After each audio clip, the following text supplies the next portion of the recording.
Transform your data collection from chaotic paperwork to seamless digital efficiency with Dochub's Fillable PDF Creator.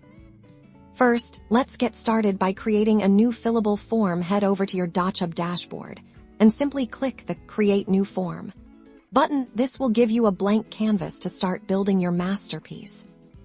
Once inside the editor, you'll see your PDF template. Now it's time to bring it to life.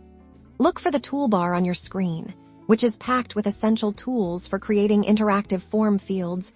You'll find options like text fields, where users can type, checkboxes for selections, and radio buttons for exclusive choices. To add a field, simply click on the desired field type in the toolbar.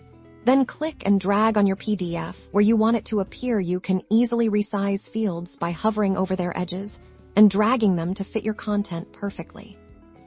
Let's add a checkbox for Agree to Terms. Click the checkbox icon, place it on your document, and then you can directly type Agree to Terms next to it in the field's label area.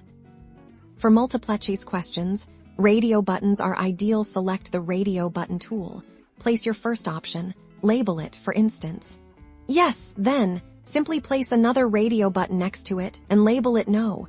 Dochub automatically groups these together, ensuring only one can be selected. Need a more structured input? Try the drop-down menu. Click the drop-down icon, position it, and then in the settings panel that appears, you can easily add all the options you want users to choose from, like a list of states or product categories.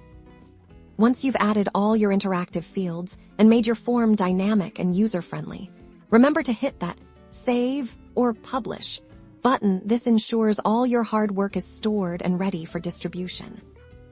And there you have it. You've successfully created an interactive, fillable PDF form using Dochub, streamlining data collection and enhancing the user experience. Make your forms dynamic and user-friendly, and improve your efficiency starting today.